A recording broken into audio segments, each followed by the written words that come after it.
Nous remercions les majorettes du cours élémentaire moyen, Augustin Henri Guillabert, pour cette belle prestation.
Merci beaucoup.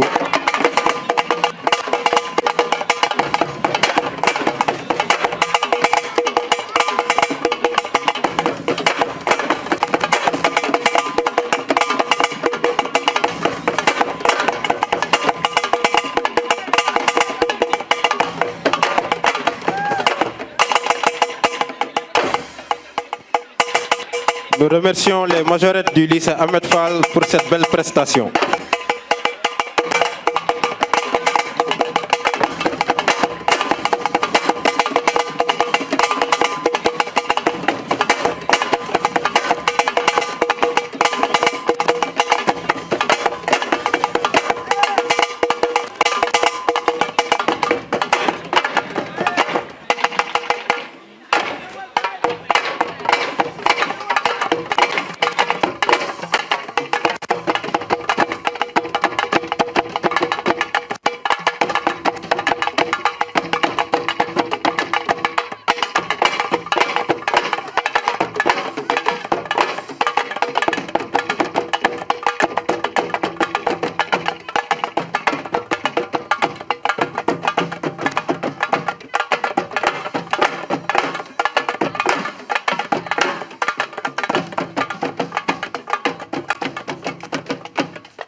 S'ensuit l'école élémentaire El Hadji Rawat Ngom, ex-Diamaguène Fi, créée en 1959 avec comme actuelle directrice Madame Khady Seck depuis octobre 2021. waaw comme ni mu ko waxee école bii di romb mooy école élémentaire El Hadji Rawat Ngom Awa Dieye lu mu ngi tuddoon nag Diamaguène ñoo ko créé en 1959 actuelle directrice bi Madame Khady Seck depuis 2021.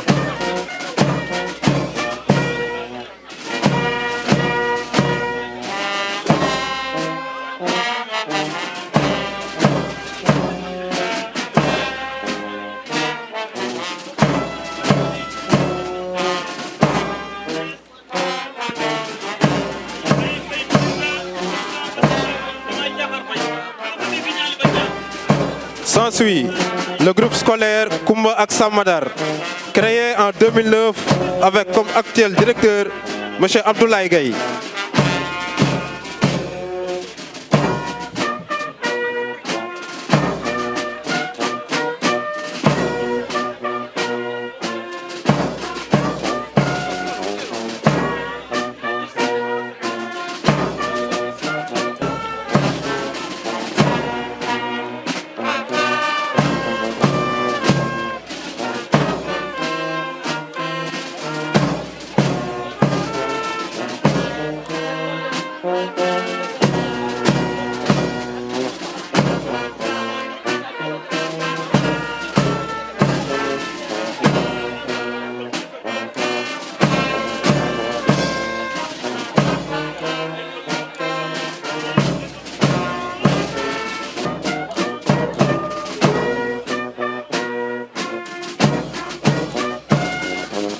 S'ensuit l'école élémentaire El Hadji Rawat Ngom.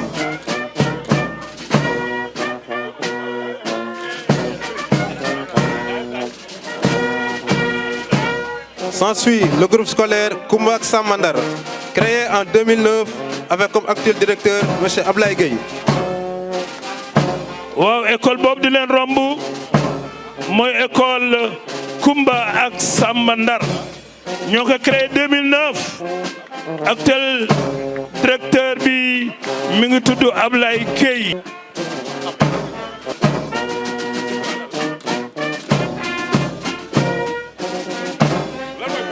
S'ensuit le cours privé Khadim Rassoul, se situant à Ndiolofène avec comme actuel directeur Issakha Diop. waaw école boobu ci topp mooy cours privé Khadim Rassoul ñoo ko créé 2020 nekk ci quartier bi nga xam ni mooy Cité Ñax l'actuel directeur Joséphine Ndour, c'est ça la réalité.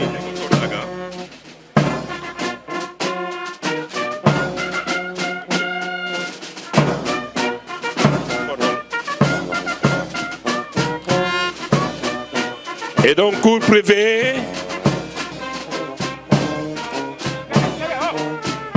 École boobu la di romb mooy école professeur Daga ñu créé que 2002 l'actuel directeur mi ngi tudd Mamadou Lamine Diop.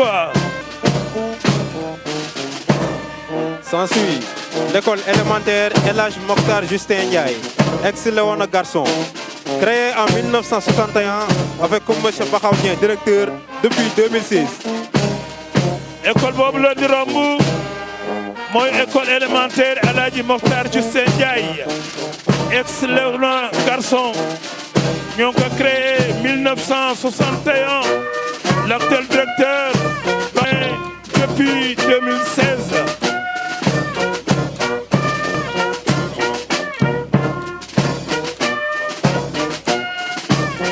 École élémentaire Omar Sir Diagne, groupe scolaire Pikine, créé en 1956.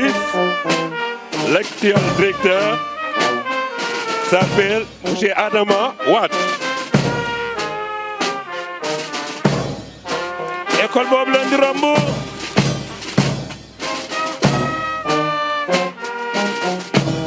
mooy groupe scolaire élémentaire Omar Sir Diagne, créé en 1956 l'actuel directeur mi ngi tudd Adama Wade. di wax ni 1817 la gendarme créé woon école fii ci Saint-Louis.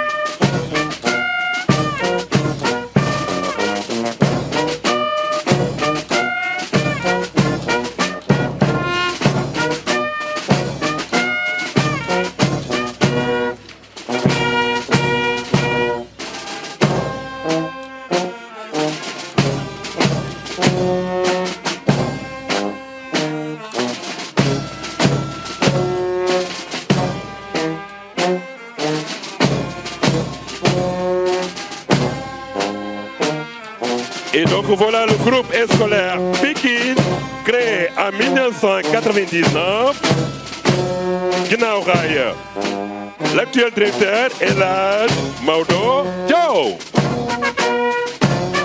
École boobu la di romb mi ngi tudd groupe scolaire Pikine, créé en 1999. Rahmatoulaye actuel directeur bi mi ngi tudd El Hadj Maodo Diaw.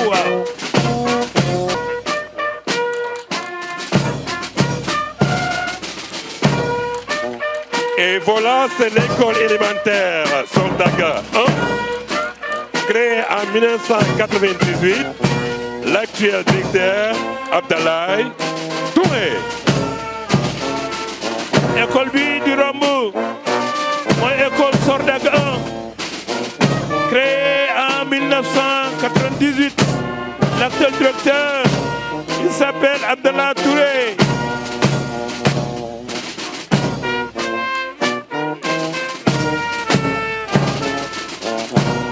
École élémentaire, école des jeunes filles Boubacar Diop de Balakos, créée en 2008. L'actuelle directrice, Madame Khan Aminata Loum. école bi ni dana romb nag mooy école bu mag bi école élémentaire jeune fille Boubacar Diop 2008 lañu ko créé l'actuelle directrice mi ngi tudd Aminata Loum.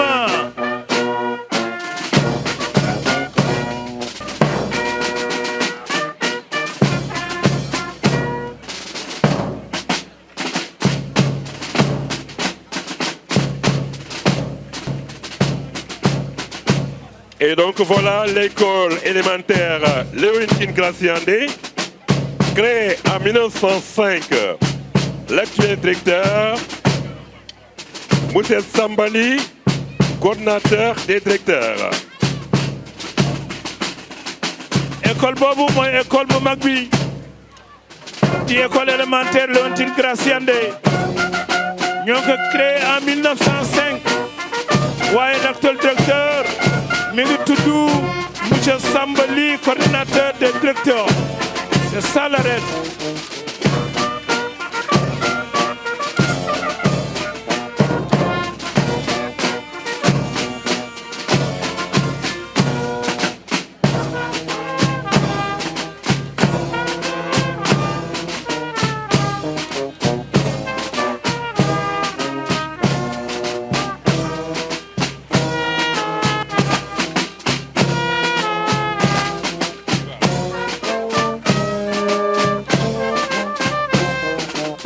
École Saint-Geneviève des Cliniques, créée en 1822 chez les sœurs Carte Sud, la directrice Rosalie Seck. École GGF des Cliniques, créée en 1922, créée en 1822. L'actuelle directrice s'appelle Rosalie Seck.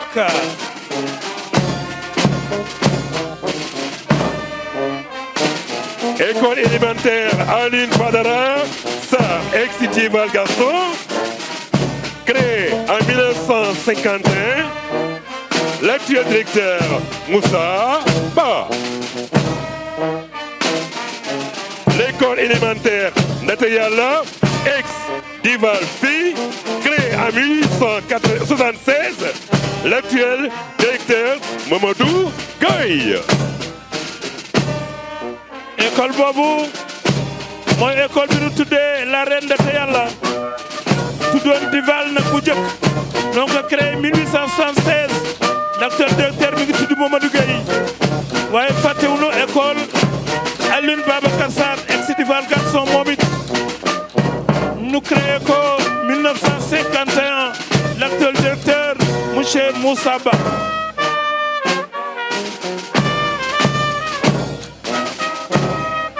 École élémentaire Amadou Baye, Massali Limané, créée en 1944. L'actuel directeur Djaramba Ali Kouyanté. École boobu nag mooy école bu mag bi di école élémentaire Amadou Mbaye waaye nu créé ko en 1944 nekk fa nga xam ne mooy Pointe Nord l'actuel directeur mi ngi tudd Diaba Diaraba.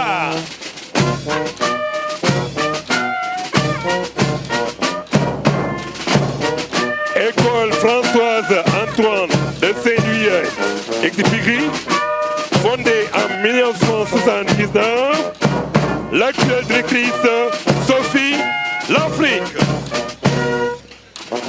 École boobu moom la tuddee école française Antoine de Saint-Louis Exupéry noo ko créé en 1979. L'actuelle directrice mi ngi tudd Sophie L'Afrique.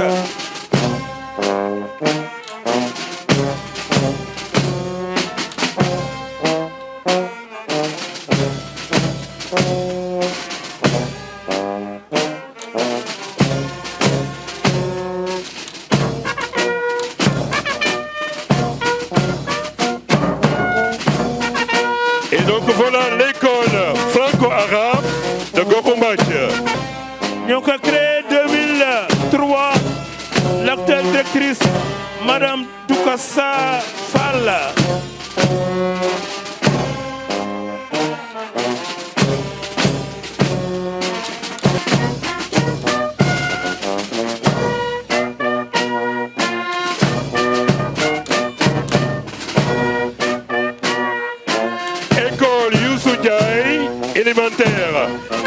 1960, date de notre indépendance, l'actuel directeur Abi Niass.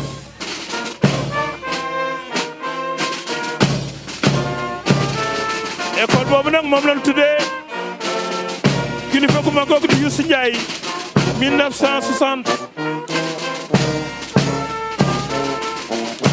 Youssou Ndiaye ñu créé que 1960 l'actuel directeur mi ngi tudd monsieur Habib Niass. École élémentaire Makodou Ndiaye, créée en 1944, l'actuel directeur Babacar Sarr. Mamadou école boobu moom la ñu tuddee Mamadou Charles Koro Diallo ñu créé que en 1998 l'actuel directeur mi ngi tudd Amadou Gueye.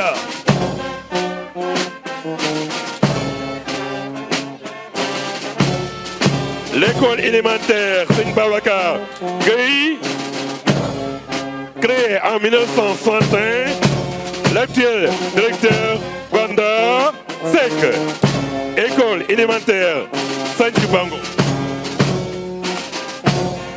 École élémentaire El Hadji Babacar Gueye ñu créé que en 1961 l'actuel directeur mi ngi tudd Banda Seck.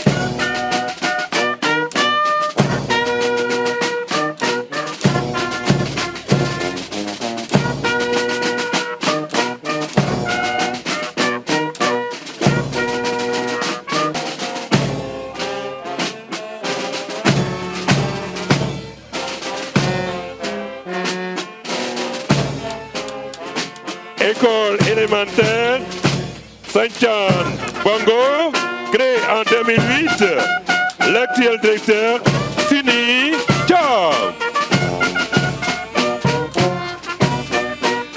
Ndeysaan école boobu mooy école élémentaire Santhiane Bongo ñoo ko créé 2008.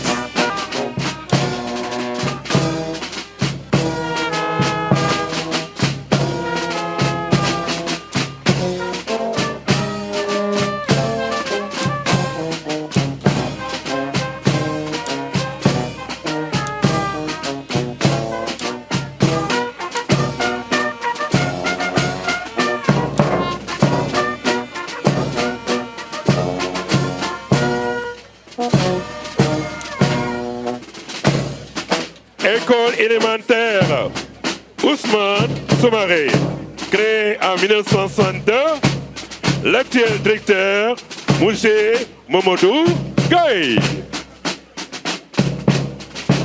École boobu mi ngi tudd école Ousmane Soumaré ñu créé ko en 1962 ma nga ca Ndar Tuut fi kan jëkk am ci Afrique occidentale française camp militaire l'actuel directeur mi ngi tudd Mamadou Gueye.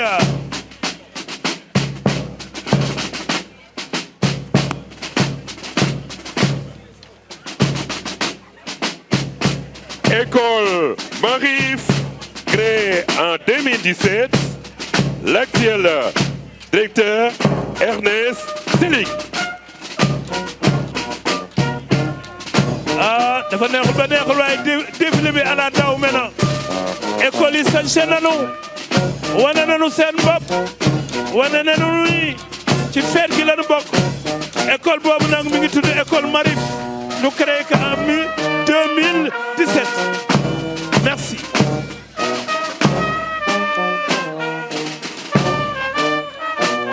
Et donc voilà l'école élémentaire président Abdou Diouf, créée en 1882. L'actuelle directrice Fatou Diouf. École boobu nag mooy école bu mag bi di école président Abdou Diouf ñu créé ko en 1882. L'actuelle directrice madame Fatou Diouf. École boobu fa la président Abdou Diouf génne fa la président Makhtar Waldada génne. École élémentaire Ousmane Camara, 2016. La création, Mouché Dieng, le directeur.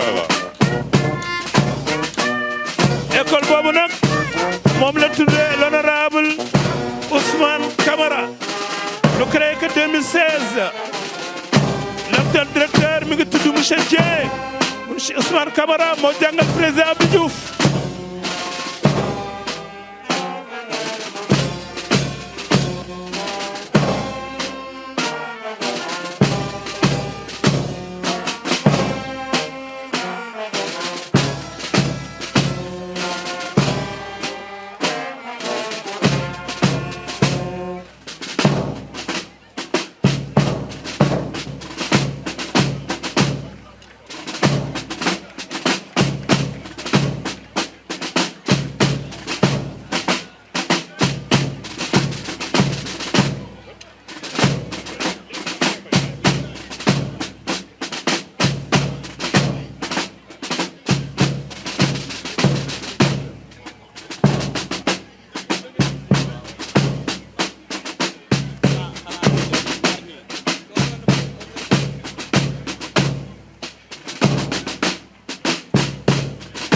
Cours privé Sidi Ndiaye Balakos, créé en 1993, l'actuel directeur Abdoulaye Ndiaye.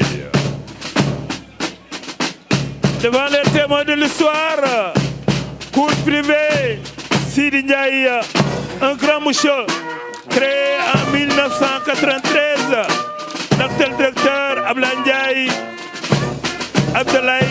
Ndiaye. Groupe privé Dar Salam, créé en 1999, l'actuel directeur Moussé Ali Diop, qui assure l'intérim. Ça c'est la réalité. Cours privé Dar Salam, créé en 1999, l'actuel directeur Moussé Ali Diop. Merci.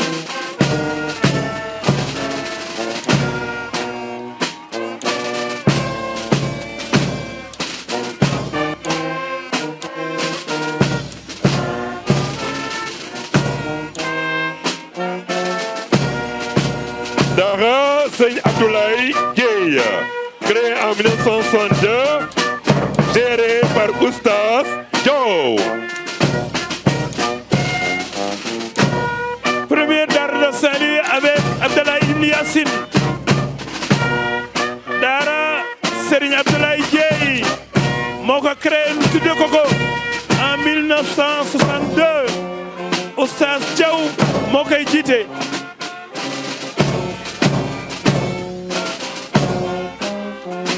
Dara Sokhna Fatou Sy Mansour, créé en 2018, géré par Sokhna Fatou Sy Mbodj.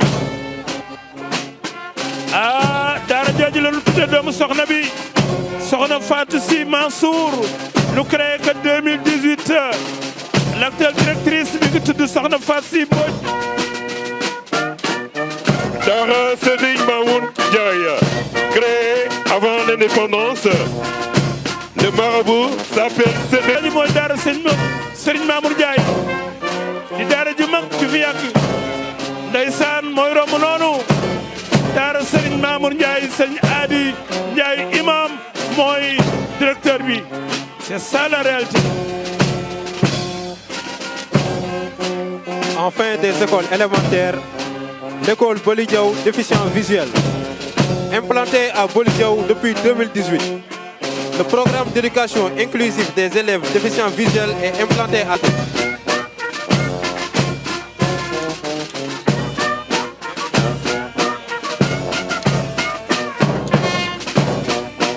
Le défilé des collèges d'enseignement moyen est ouvert par le cours élémentaire moyen Médina Course, créé en 2004, avec comme actuelle directrice Madame Cissé Abibatou Diallo.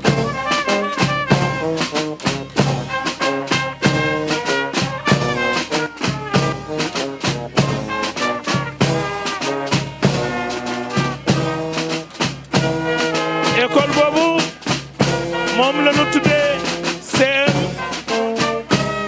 Médina Course ñoo ko créé 2004 l'actuelle directrice bi ngi tudd Madame Cissé Abibatou Diallo.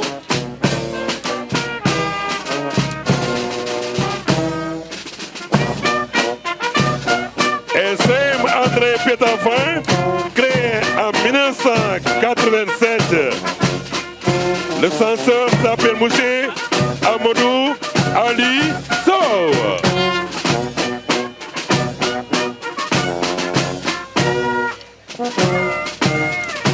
École boobu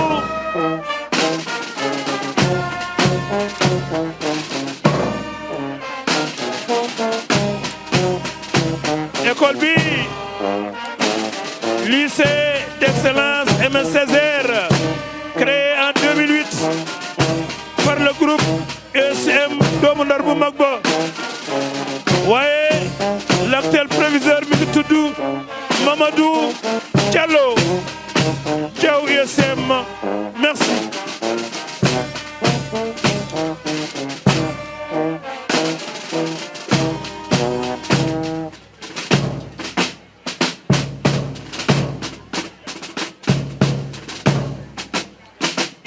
Le collège Amadou Sow Ndiaye, Marguerite Ndiaye.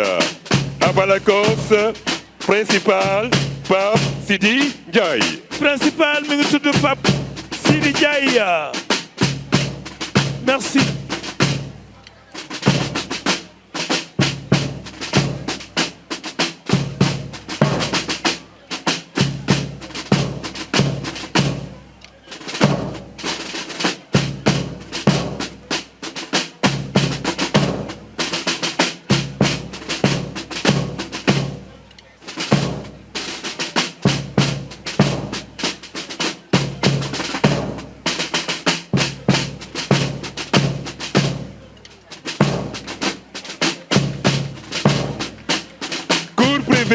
Yaye Anta, créé en 2003, à Ngalel, l'actuel directeur Pape Sidi Ndiaye. Cours privé Yaye Anta, créé en 2023, l'actuel directeur Pape Sidi Ndiaye, devant les témoins de l'histoire, les délégués de quartier, l'imam Ratib Cheikh Tidiane Diallo, l'évêque de Saint-Louis, c'est ça la réalité.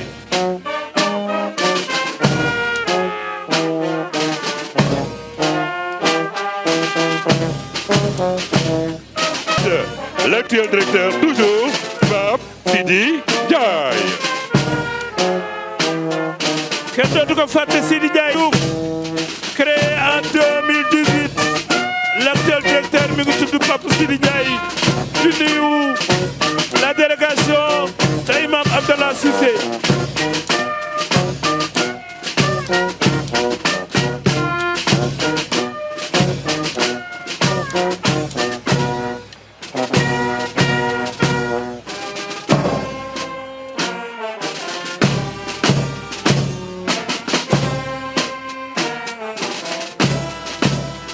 Et voilà, cours privé, Saba Lamsar, créé en 2020, l'actuel directeur, toujours, Pape Sidi Ndiaye.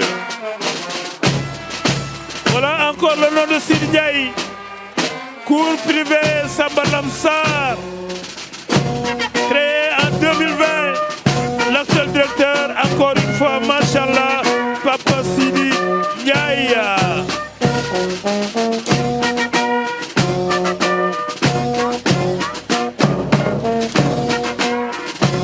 Insisti Al-Azhar, créé en 1979, l'actuel directeur, Sayar Baké. Kenn mënu ko tudd te tuddoo Sëñ Moutada Mbacké, Institut Al-Azhar, l'actuel directeur Mbacké Balla, Sayar Mbacké. Voilà la réalité.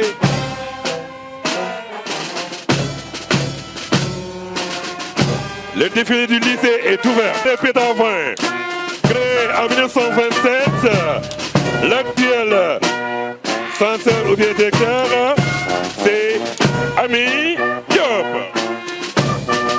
Lycée yango léegi nag défilé lycée yi ñoo commencé.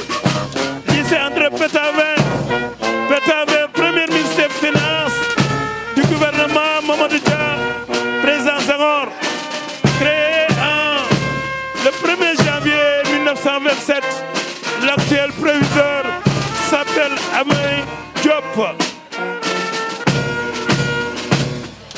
L'UGC Omar Fouti Tall, créé en 1884. Oui, l'actuelle directrice Mbodj Sarr.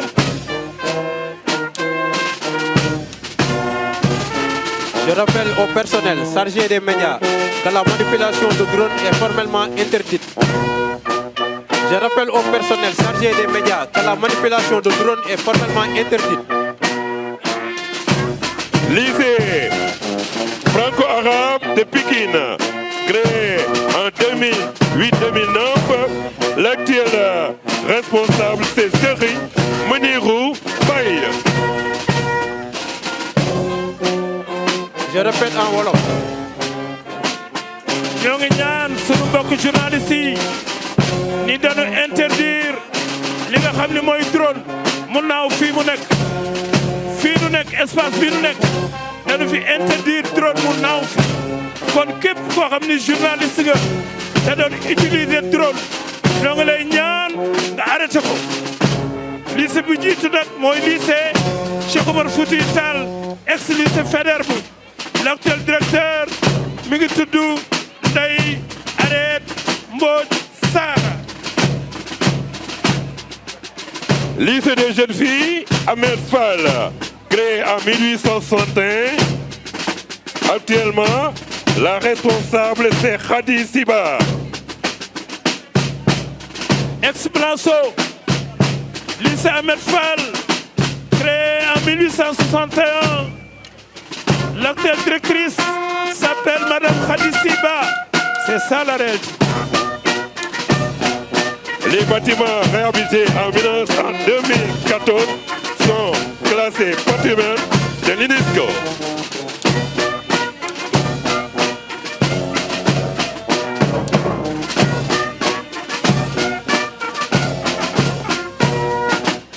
lycée bu mag bi di lycée Charles de Gaulle moo ci topp. l'histoire retiendra tey ku fi ne sa xol sedd na am na loo yëg wane ne armée bi wane nañu seen bopp c'est ça la réalité. Merci l'armée, le colonel Samassa est là, merci. L'histoire retiendra devant le gouverneur, devant les autorités. Et donc place aux étudiants.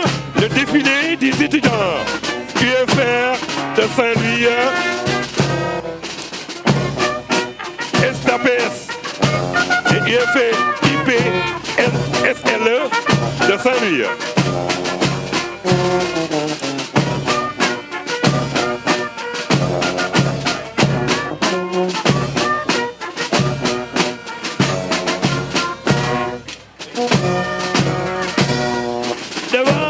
Le recteur Maguette Lam, l'université de Saint-Louis, l'UGB, devant le directeur Babacar Diop, directeur de la Koukrous, devant les étudiants, l'UGB est là.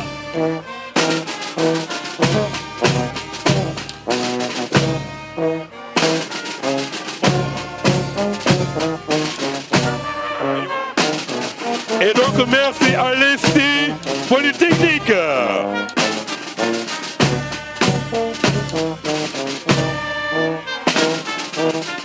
waa Polytechnique ñoo nekk noonu bu université bu Saint-Louis devant les témoins de l'histoire ndeysaan les Sanariennes.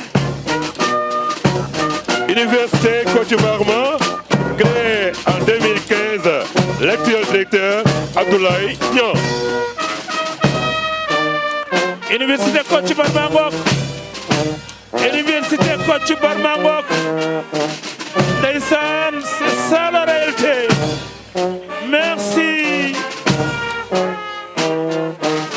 Devant les députés, devant les notables de Saint-Louis, le président de la Chambre de commerce Souran. Et donc voilà l'école élevage de Saint-Louis. Centre national de formation des techniciens de l'élevage et de l'industrie animale, créé en 1900. 38 sous le nom de l'école des infirmiers vétérinaires. L'actuelle directrice s'appelle Dr Fatouka, vétérinaire. Élevage ngoog école bu mag baa ngoog ñoo ko créé en 1938 ñii ñoo tax tabaski yi neex ñii ñoo tax tudd yi neex ñii ñoo tax mala yi wér dëkk ak nit ñi. Et donc place au centre de formation de Saint-Louis, centre régional de formation professionnelle, CRFP, créé en 1990, l'actuel directeur Mamadou Diouf. CRFP di école bu mag boobu directeur bi mi ngi tudd Mamadou Diouf ñii nag ñooy jàngale métier ñii CRFP soo fa génnee da ngay génnaale sa métier loolu mooy wane. Mouvement international. sunu xel dem na ci doomu gerte bu mag ba Ousmane Thiana Sarr le premier éclaireur du Sénégal kooku moo ko créé l'actuel directeur mi ngi tudd Modou Ndiaye loolu mooy wane ni réew mi Sénégal moom la boppam devant le stade Maître Babacar Seye stade Victor devant Lourdes devant les notables de Saint-Louis. L'histoire retiendra. Merci nos autorités.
Et Croix-Rouge sénégalaise, comité départemental de Saint-Louis, commanderie scolaire.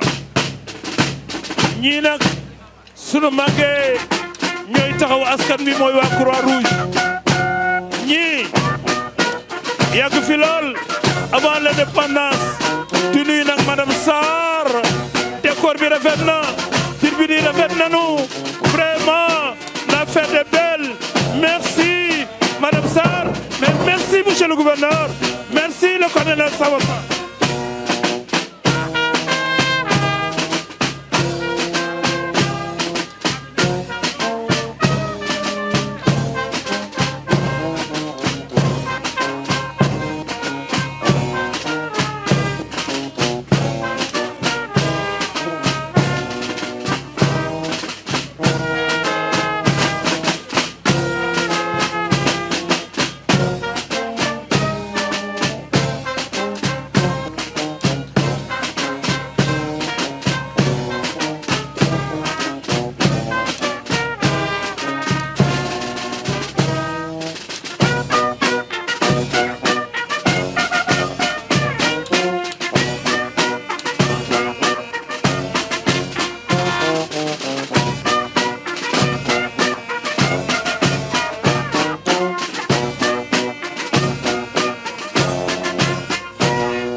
Et donc pour l'ouverture du défilé association culturelle et autres, nous avons l'association des femmes coiffeuses de Saint-Louis. jigéenu jàmbaar yaa ngi ñii ñooy liggéey di dale si jàppale seen jëkkër yi ñii nooy les coiffeuses ñii ñooy ñi nga xam ni ñooy former xale yi ci dëkk bi di leen jàppale di leen encadrer wura les coiffeuses de Saint-Louis merci les coiffeuses de Saint-Louis merci tàccu leen bu baax ñii nooy aawa yi ñii nooy ñaareel yi ñii doon ne ci kër yi ñii ñooy dimbali nit ñi ñooy dimbali kër yi ñoo tax kër yi neex voilà les coiffeuses merci.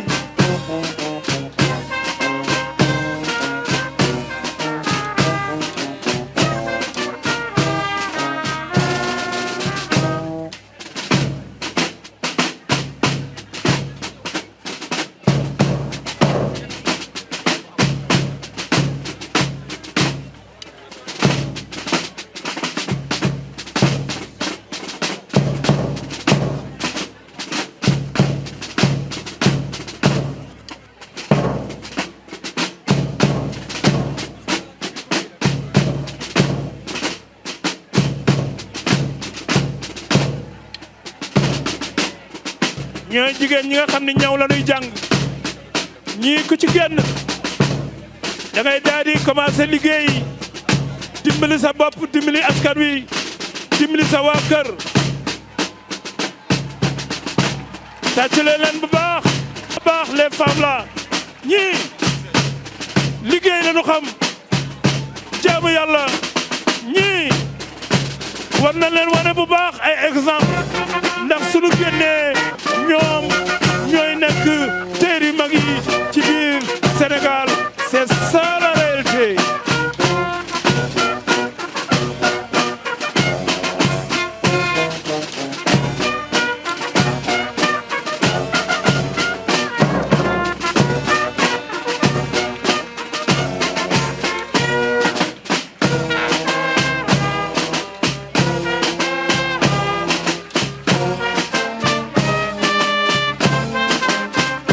La Société nationale de gestion intégrée des déchets a été créée par la loi numéro 2022-18 du 23 mai 2022, remplaçant l'unité de coordination de la gestion des déchets solides.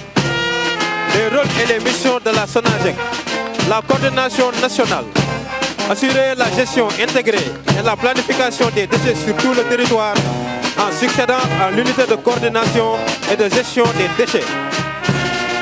ñii ñooy waa SONAGED su dee wax cet gi teg ci dëkk bi tey su défilé bi rafetee c'est grâce à eux avec le directeur régional Ababacar Sadikh tey jii waa SONAGED ci wàllu emploi li nu def ci réew mi foo dem ci Sénégal daa fa gis SONAGED daa fa gis des jeunes des femmes braves ñu taxaw ci cetu réew mi taxaw ni réew mi jigéen ñeeg góor ñi noo ko bokk kenn ku ne war na am ñii nag loo ma su gis ngay gis tey ñii loo ma su gis ngay gis tey ñii ñooy ñan ñii ñooy les batteuses ñii ay jigéen lañu yoo xam ni dañu créé tambour major fii ci Saint-Louis ndeysaan di ay jigéen yoo xam ni ñooy tëgg sabar ñu ngi amee cung-cung Ndeye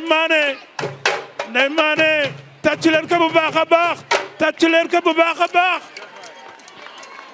Compagnie théâtrale Jigéen ak Sabar Ndeye Mané Bey.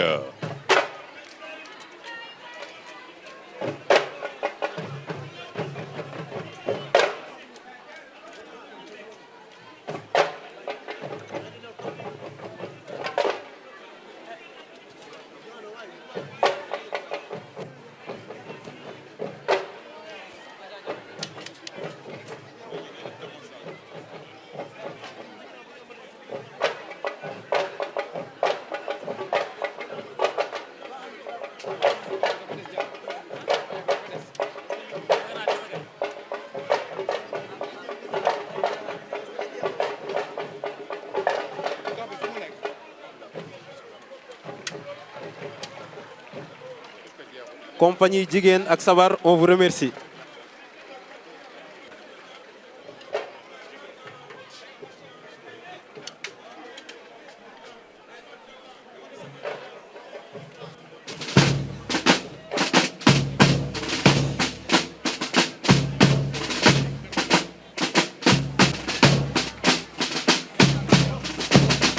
Place maintenant au défilé des associations sportives avec le club Yosaï Kane, judo au Sénégal.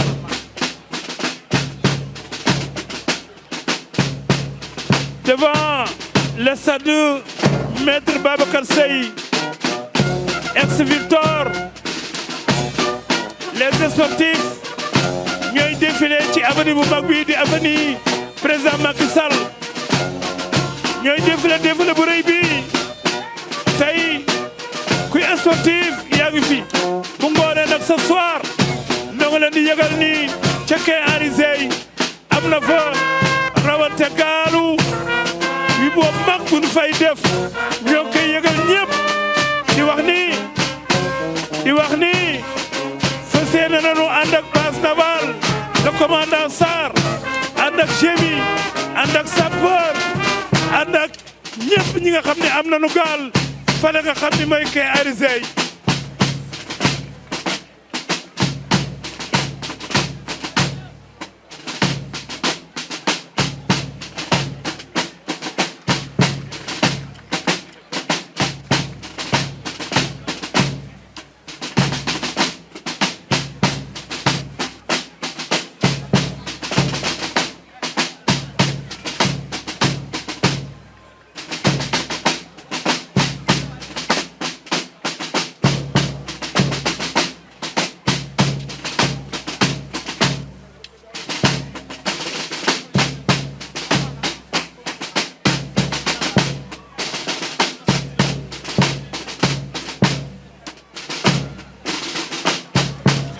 Mesdames et messieurs, sous vos applaudissements.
Nous remercions le club Yosaï Kane Budo pour cette belle prestation.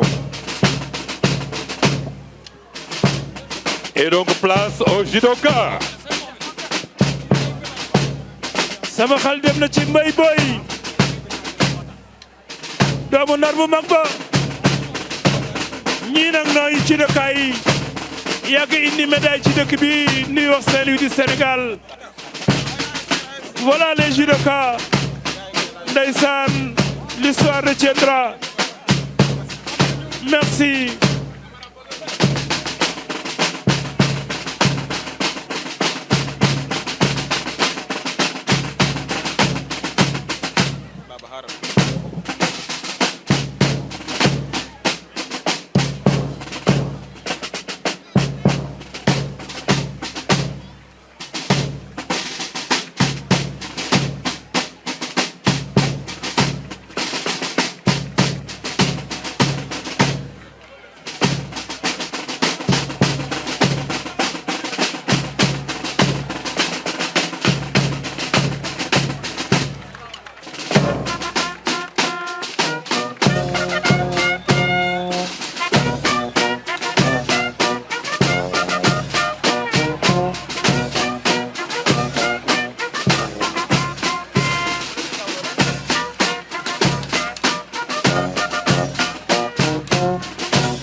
Nous remercions l'association des maîtres nageurs pour cette belle prestation.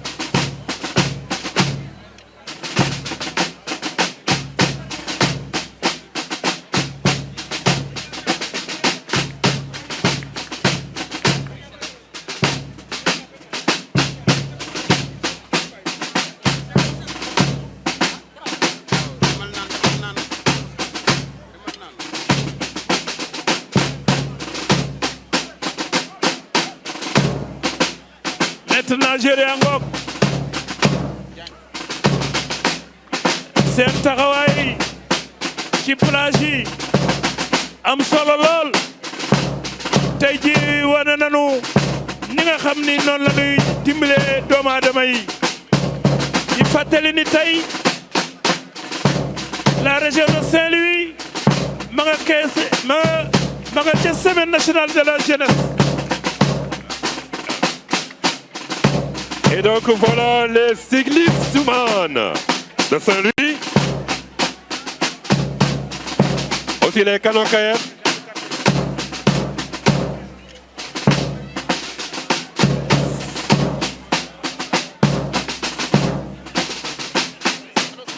Et voilà les cyclistes de Saint-Louis. Les Benjamins.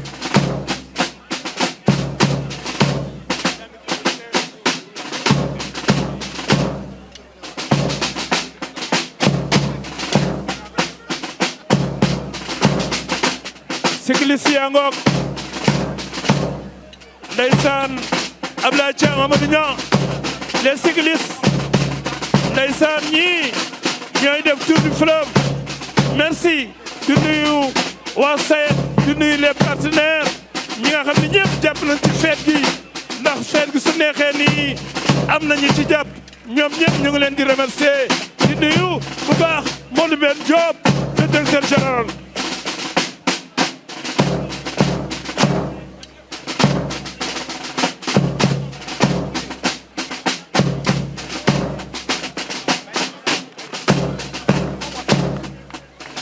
Et voilà les rouleurs de Saint-Louis.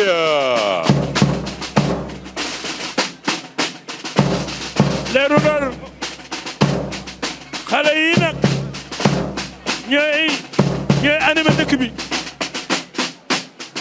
xale yi ñooy animé dëkk bi nee na ngeen avancé leen tuuti ndeysaan l'histoire retiendra.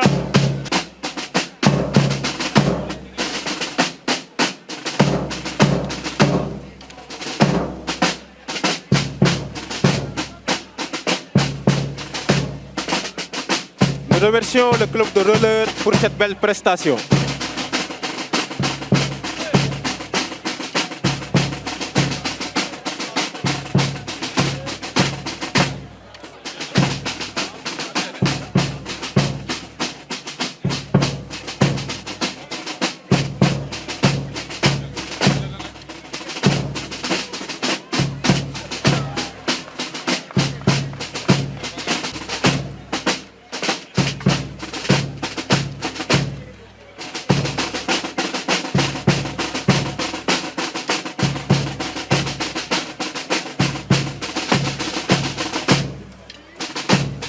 Et voilà les signares de Saint-Louis en calèche.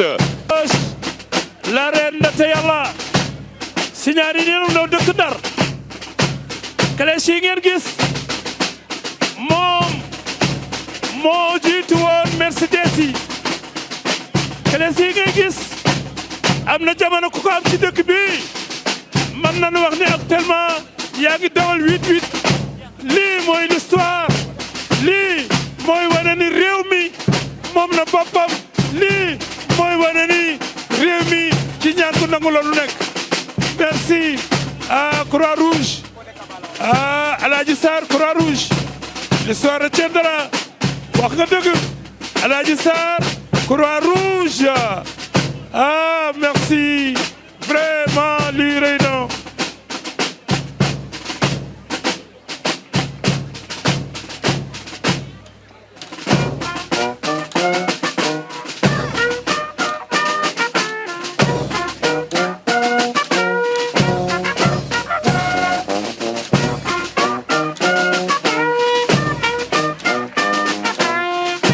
défilé à pied civil est clôturé par l'Union régionale des anciens combattants. Ces hommes ont pris le flambeau dès les premières heures de l'indépendance pour écrire une nouvelle page de l'histoire du Sénégal libre. Ils ont été ceux qui, avec passion et pragmatisme, ont su bâtir notre système de défense. Ils ont contribué au rayonnement des forces armées, aussi bien à l'intérieur qu'à l'extérieur du pays. Malgré la forte chaleur, leur âge, ils ont tenu à célébrer avec nous le 66e anniversaire de notre indépendance. Nous vous invitons à vous lever pour leur rendre hommage.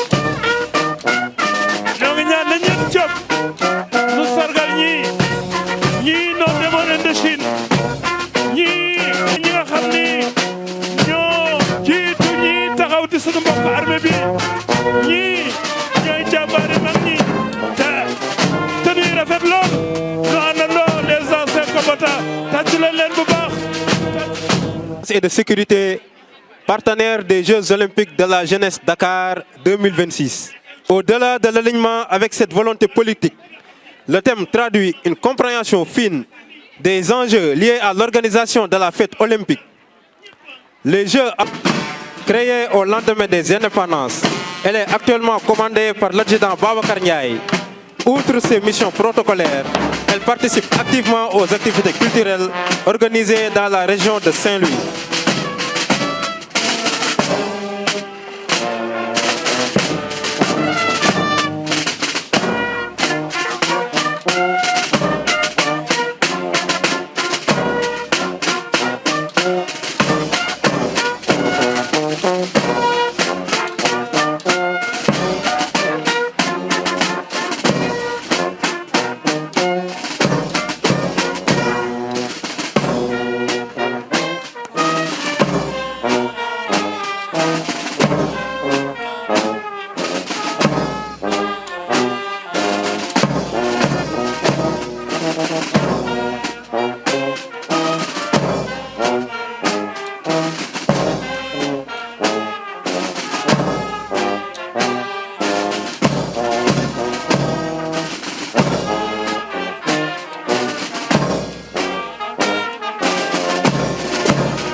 Derrière la fanfare, vous avez le commandant de troupes, le chef de corps du 2e bataillon d'infanterie depuis juillet 2024.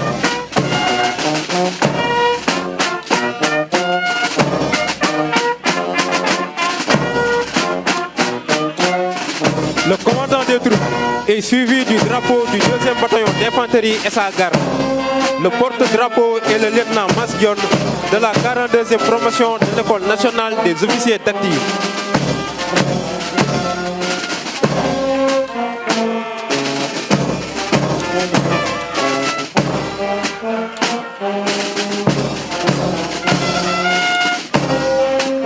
S'ensuit le détachement de la gendarmerie, commandé par le lieutenant Ousmane Sow Diamanka.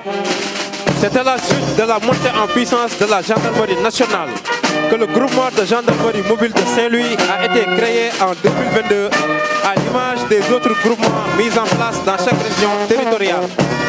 L'état-major du groupement de la gendarmerie mobile de Saint-Louis est implanté au niveau de la légion de gendarmerie sur l'avenue Charles de Gaulle. Pour ses missions, le groupement de gendarmerie mobile fonde sa force dans sa forte mobilité afin de remplir ses missions de maintien de l'ordre public, du service d'ordre au rétablissement de l'ordre, du renfort de la gendarmerie territoriale, plus particulièrement au sein de zones de sécurité prioritaires, protection d'édifices et d'escortes sensibles, participation aux dispositifs mis en place dans le cadre des plans globaux.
du Prytanée militaire, commandé par le lieutenant Mamadou Dieng, commandant de la 2e brigade.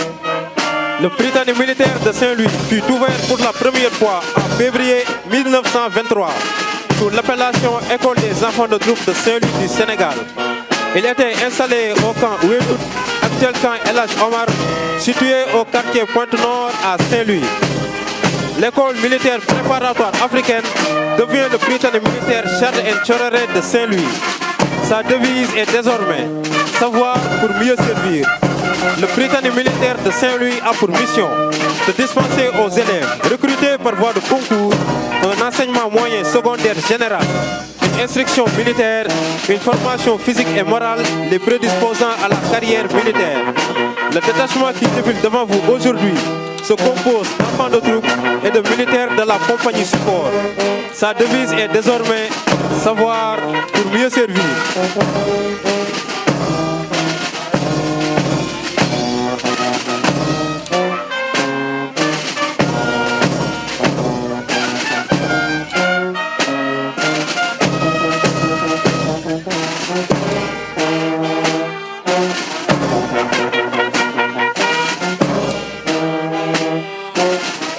S'ensuit le détachement du 12e bataillon d'instruction commandé par le capitaine El Hadj Moussa Sagna, issu de la 36e promotion de l'École nationale des officiers d'actifs de Thiès.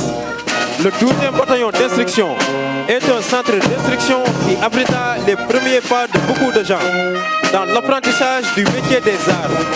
Il fut créé en 1943 et installé dans le village Dakar Bango sous le nom de camp Arda du Pic. Le 12e bataillon est un creuset de formation militaire qui initie les jeunes Sénégalais, garçons comme filles, destinés à une mise en emploi dans les armées, dans les grands commandements et services, à la gendarmerie et à la brigade nationale des sapeurs-pompiers. Il est aussi chargé d'assurer la formation de qualification des gradés de l'armée de terre depuis janvier 2025. De plus, il assiste le tâche d'application pratique des élèves officiers d'actifs, les élèves aspirants d'actifs et les élèves sous-officiers. Sa devise, s'instruire pour mieux servir.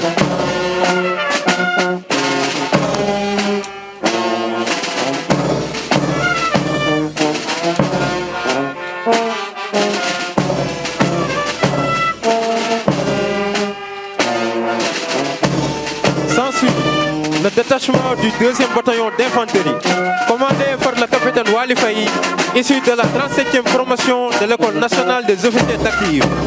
Il est l'actuel commandant d'unité de la 2e compagnie du 2e bataillon d'infanterie. Le 2e bataillon d'infanterie est le bataillon mère de la zone militaire numéro 2. C'est une formation territoriale dont le poste de commandement se trouve au camp El Hadj Omar de Saint-Louis à Bango. Le 1er mai 1961, la création du 2e bataillon qui administre le centre d'instruction. En 1975, la création de la 2e compagnie des fusiliers voltigeurs à Ourossogui. Le 1er janvier 1981, le 2e bataillon est séparé du centre d'instruction et devient un bataillon d'infanterie. Pour sa mission générique, participer à la défense de l'intégralité du territoire ainsi que la vie des populations. Pour ses missions permanentes, en liaison avec les forces de première et de deuxième catégorie, renseigner en permanence, défendre l'intégralité du territoire dans sa zone impartie au bataillon. Pour ses missions conjoncturelles, assister les populations en cas de calamité naturelle et sur réquisition administrative, participer au maintien ou au rétablissement de l'ordre comme force de troisième catégorie. Pour ses missions opérationnelles, en cas de concrétisation de la menace, prendre contact avec l'ennemi, soit pour le contenir, le refouler ou le détruire. Dans ce cadre, le 2e bataillon d'infanterie s'est chargé depuis le 24 novembre 2024 dans le secteur 56 en zone militaire numéro 5. Sa devise, foi, savoir, travail.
Et voici devant vous la section d'éclairage et de reconnaissance du 2e bataillon d'infanterie.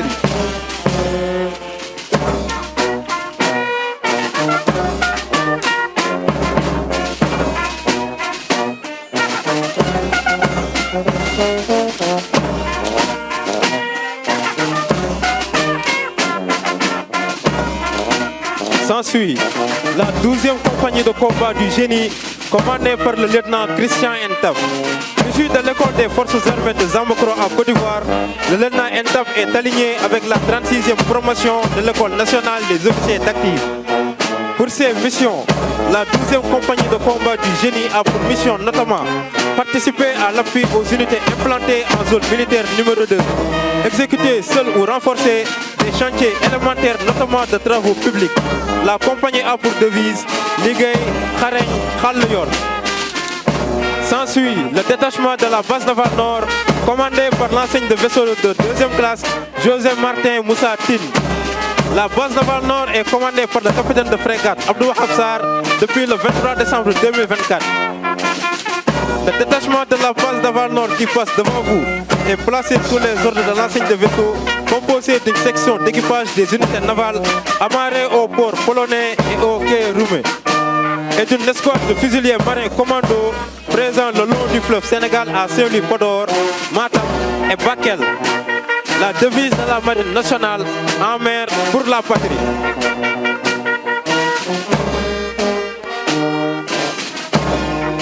S'ensuit le groupement d'incendie et de secours numéro 5, commandé par le lieutenant Abdou Aziz Samba, chef du centre secondaire d'incendie et de secours de Richard Toll.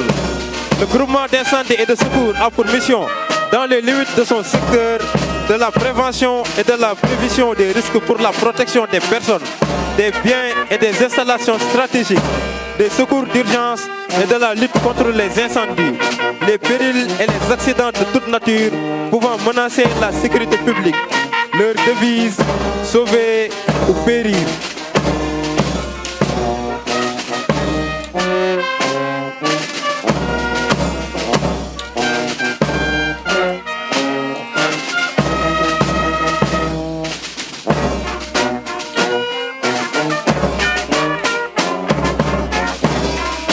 Le détachement du groupement mobile d'intervention est sous les ordres du capitaine de police Omar Wilan, issu de la 45e promotion de l'école nationale de police, formateur et maintien d'honneur de la police nationale.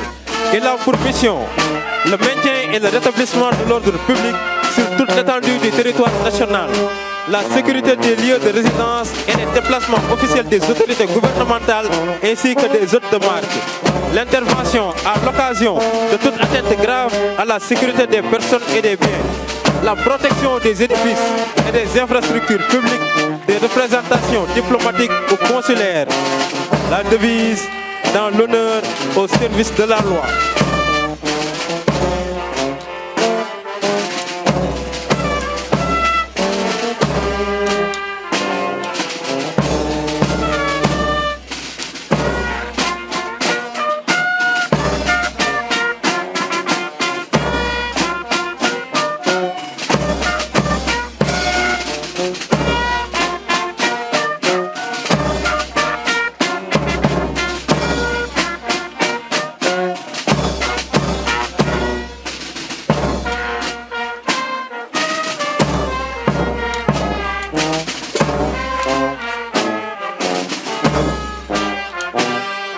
S'ensuit le détachement de la sécurité publique commandé par l'adjudant Cheikh Ahmadou Bamba Ndiaye.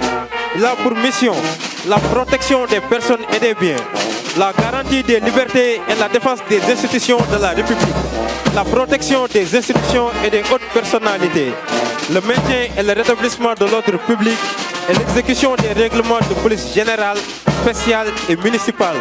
Leur devise dans l'honneur au service de la loi. S'ensuit la direction régionale nord des douanes, commandée par le sous-lieutenant des douanes, Mohamed Ba, chef de cellule visite du bureau des douanes de Rosso. Sa mission fiscale, liquidation et recouvrement des droits et des taxes exercés par les bureaux, postes et brigades à titre exceptionnel. La mission économique, accompagnement et facilitation des entreprises, protection de l'économie nationale. La mission sécuritaire, surveillance douanière et lutte contre la criminalité transnationale organisée à travers les services de circulation. Leur devise, devenir meilleur pour mieux servir.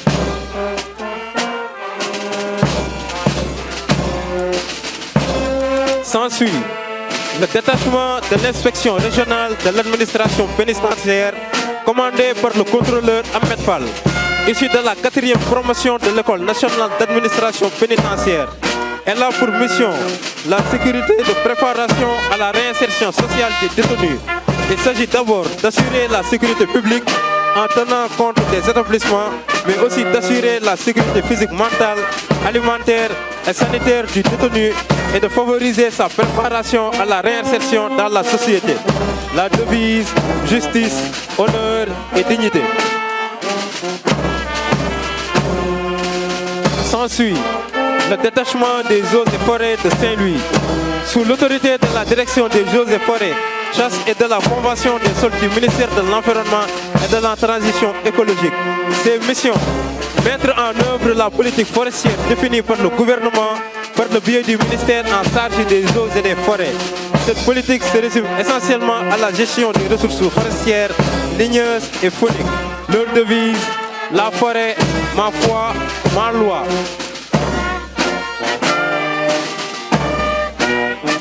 S'ensuit le détachement d'assistance à la sécurité de proximité commandé par l'assistant Bassirou Diop.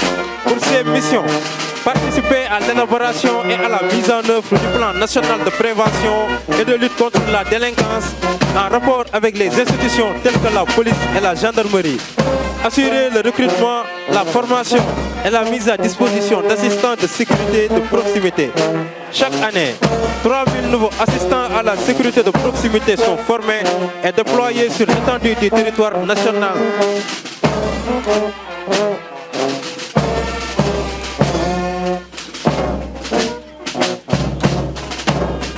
Mesdames et messieurs, honorables invités, nous vous rappelons que dans le prolongement des festivités du 4 avril, cet après-midi, il y aura un défilé naval au quai Henri Jaille, suivi d'une course cycliste à partir de 16h.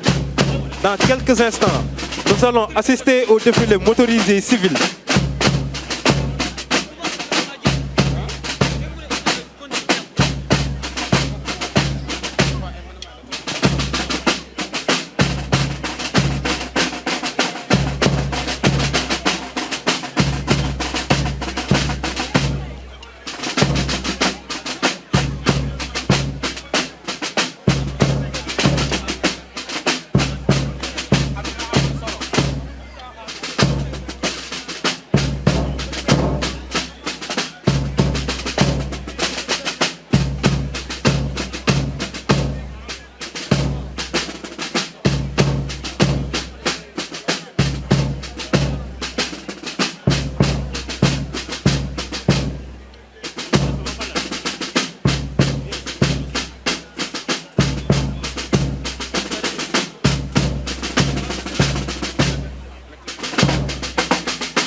Le défilé motorisé civil est ouvert par la Société nationale de gestion intégrée des déchets qui a été créée par la loi numéro 2022-18 du 23 mai 2022 remplaçant l'unité de coordination de la gestion des déchets solides. Cette société anonyme sous tutelle du ministère de l'Environnement et de la Transition écologique, vise à structurer la gestion des déchets au Sénégal pour atteindre l'objectif Sénégal zéro déchet.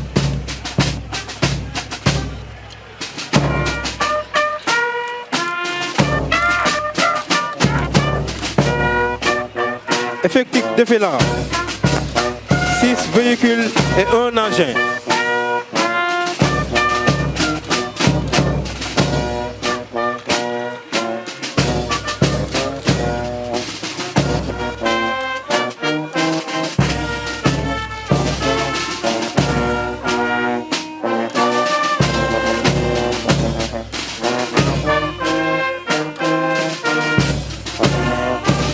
Les rôles et missions de la SONAGED, la coordination nationale, assurer la gestion intégrée et la planification des déchets sur tout le territoire en succédant à l'unité de coordination et de gestion des déchets. La salubrité publique, améliorer la propreté urbaine et la gestion de l'environnement grâce à des actions de nettoiement et à la gestion des dépôts sauvages.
S'ensuit l'Office des lacs et cours d'eau, qui est un établissement public à caractère industriel et commercial en charge de la gestion des lacs et cours d'eau du Sénégal. L'OLAC est créé par la loi numéro 2017 du 5 avril 2017 et découle de l'élargissement du champ de compétences de l'Office du lac de Guiers. Il dépend du ministère de l'eau et de l'assainissement avec un siège à Saint-Louis et une antenne à Dakar.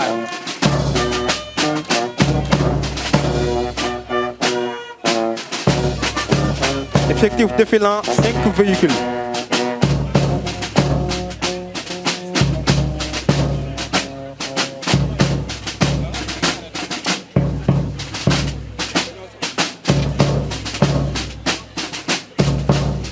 Nous allons à présent assister au défilé motorisé militaire.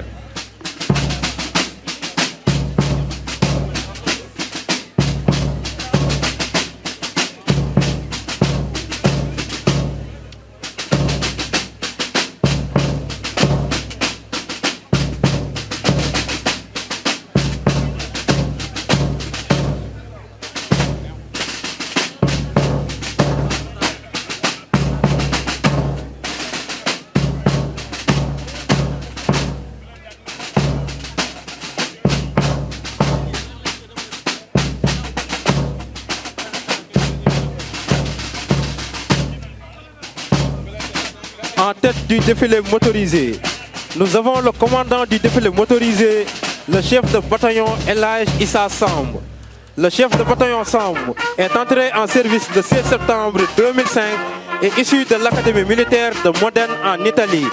Chef de section d'infanterie à l'école d'application de Thiès. Diplôme d'état-major à l'école d'état-major de Libreville. Diplôme d'aptitude au grade d'officier supérieur. Master en sciences stratégiques et organisation politique. Comme fonction, il a occupé les fonctions de commandant de brigade de la 32e promotion de l'École nationale des officiers d'active et a comme distinction 2 médailles onusiennes témoignant de son engagement et de son professionnalisme. S'ensuit le détachement de la gendarmerie sous les ordres du lieutenant Mamadou Lamine Koli. Effectif défilant 7 motocyclistes, 18 pick-up et une ambulance. Créée au lendemain des indépendances, la brigade routière de Saint-Louis est implantée à la Légion de gendarmerie de Saint-Louis, située sur l'avenue Charles de Gaulle. Comme mission, la brigade routière de la compagnie de Saint-Louis veille au respect des réglementations propres au transport des personnes et des biens. Elle participe à la défense des professionnels en luttant contre les transports clandestins. Elle assure la sécurité des passagers des transports routiers collectifs. Formés à rouler en toutes circonstances, ces personnels constituent une force de projection rapide partout où les besoins de secours et de sécurité se font sentir. Ils sont le gage infaillible d'arriver à destination des autorités et des moyens de secours grâce à leurs compétences en matière d'escorte.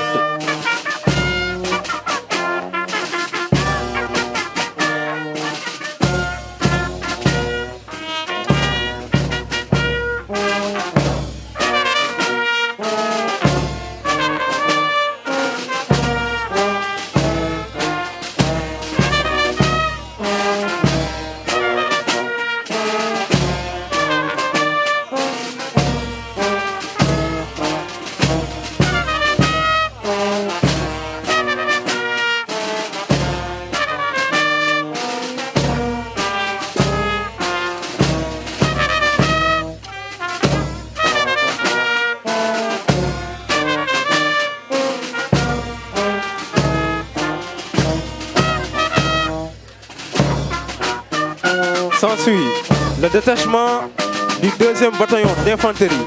Le détachement est commandé par le capitaine Khadim Diop. Ce détachement qui défile devant vous est composé de 10 Toyota, 10 Kia et de 2 véhicules 14-5.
S'ensuit le détachement du 22e bataillon de reconnaissance et d'appui sous les ordres du capitaine Youssou Digan Sen.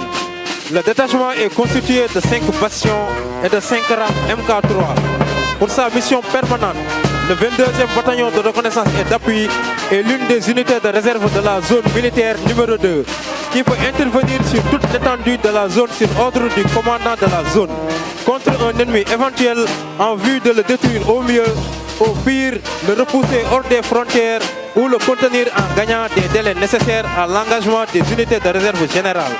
Pour ces missions conjoncturelles, conduire des opérations ponctuelles sur ordre du commandant de la zone, participer à l'appui aux initiatives locales de sortie de crise, être en mesure d'appuyer les autres forces de défense et de sécurité.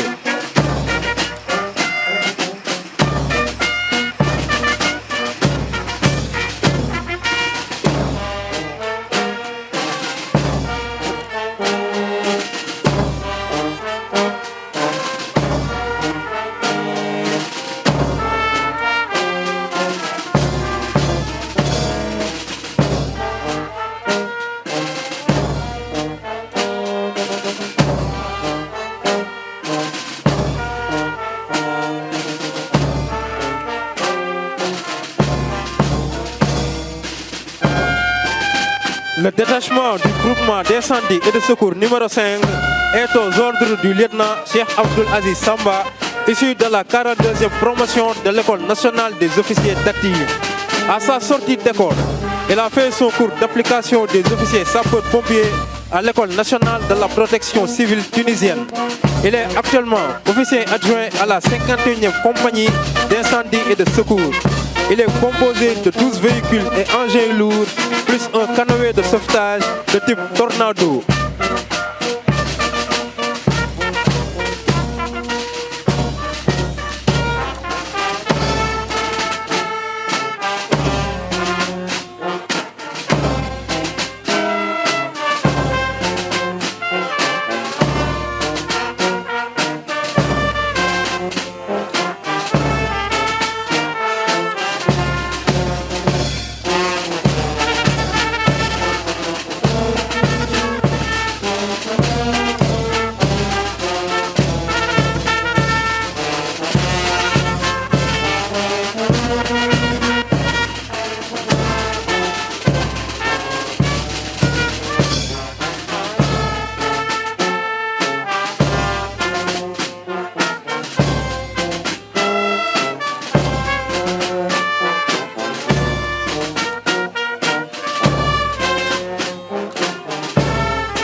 Le détachement de la police, sous les ordres du commandant du corps urbain du commissariat de Pikine, le lieutenant de police Tahirou Mbodj.